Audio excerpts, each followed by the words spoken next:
Good morning, everybody. Well, it's raining outside. It's I'm guessing it's about 3:30 in the morning, something like that. I just woke up because well, it was cold at first, and then we got up, turned the van on, turned the heat on for a little while. We generally run propane and, whatever. We've got two sources of heat. We got the van and we got propane. So whichever one we choose to use, depending on how cold it is, the environment we're at, and the location, we'll use either or.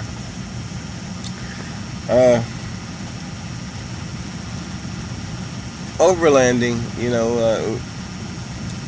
it can be rough sometimes. It can be boring. It's not all the excitement that you see on most YouTube channels, exploring and things like that. I mean, there's responsibilities and things that you have to do too. You have to worry about where you get your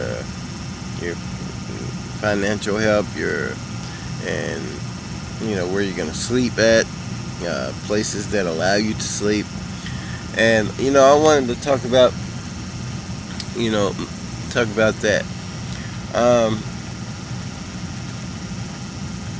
Most places are public, and most places you can get away with finding a place to park overnight. Walmart's, most shopping centers, even small parking lots. Some people even park on the side of the road and sleep overnight. The thing is not to overdo or overstay your welcome and be noticed. Camping out. People. I was reading an article where people were setting out lawn chairs and tables and all types of things, and camping out in Walmart parking lots.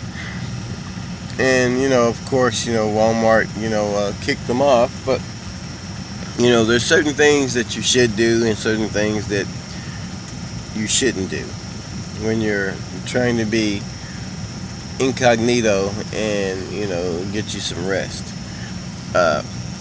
And that would be one of them. You don't have 5-6 people camped out in a parking lot with chairs and a grill and stuff in a Walmart parking lot. But overall, I have to say that this does give you freedom. It saves you money.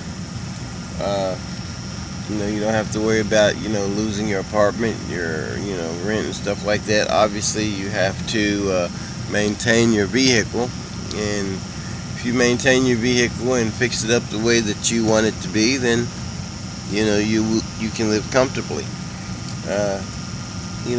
Not everyone is on the same financial level as other people, so some people can't build out their vans, with these luxury floorings and shelves and tables and all the exotic things that you see on other people's channels. So what I have, what me and my family have, is basic necessities. We have the covers to cover our windows so people can't see in. And we have our LED lights back there, plenty of light, because Astro vans are not known for having bright interior lights. We have our portable toilet. We have our heater down there. There's my little doggy down there. And we have our crates, and we have all types of different things back there to snack on and eat, just in case we're somewhere where or unable to get to a store. I try my best to make sure that the van is running smoothly and everything in here is functioning as it should. There's some things that are beyond your control, but hey, you gotta do the best you can. So we've got this big futon like mattress here that we lay on, and we've got Harbor Freight rubber floors down here that we use. We use an inverter to charge our phones, and we just wake up every morning, do what we got to do, work, and hustle the best that we can. And we'll take trips every so often, and we'll stay gone maybe a week, come back, and do it all over again.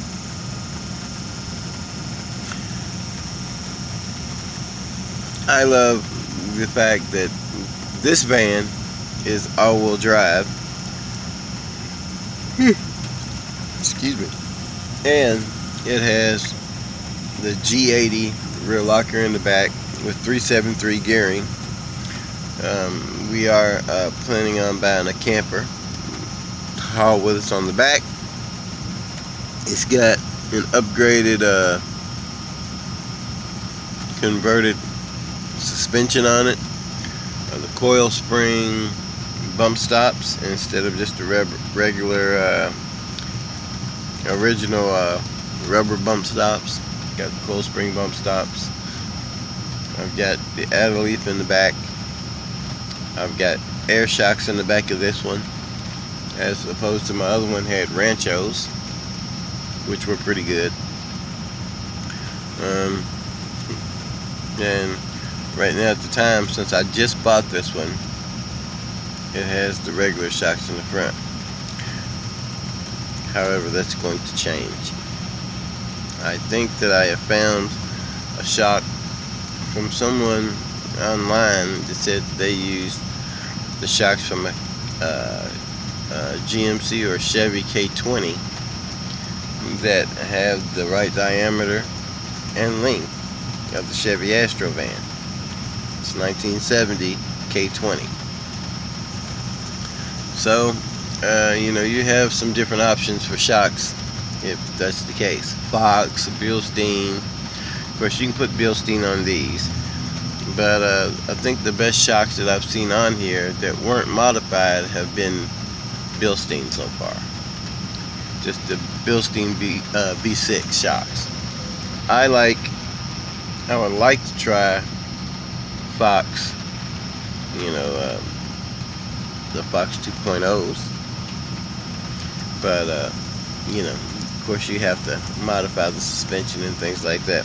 I've never actually relocated my ball joints like people say when you have a lift. I have the torsion bar lift in the front, and as the van sits now, it's like 32 inches or something like that, and I've got about 9.5, maybe 10 inches of ground clearance down there in the front, and that's good. That's okay with me. I've got my all-terrain Avanta 750 ATX tires. They are 235 75 15s.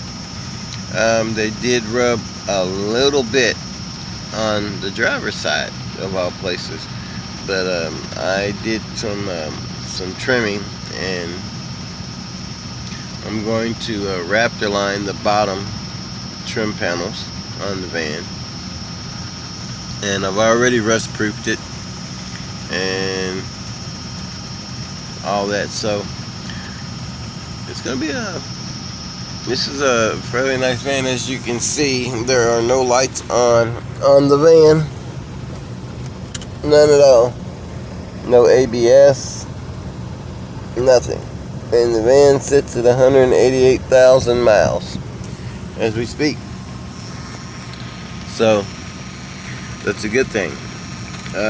Both of my vans prior to this had the ABS light on, and both of my vans prior to this I spent thousands of dollars on to repair. First one was wrecked. I'm sad about that. The second one, the connecting rods on the bottom of the engine were believed to be knocking.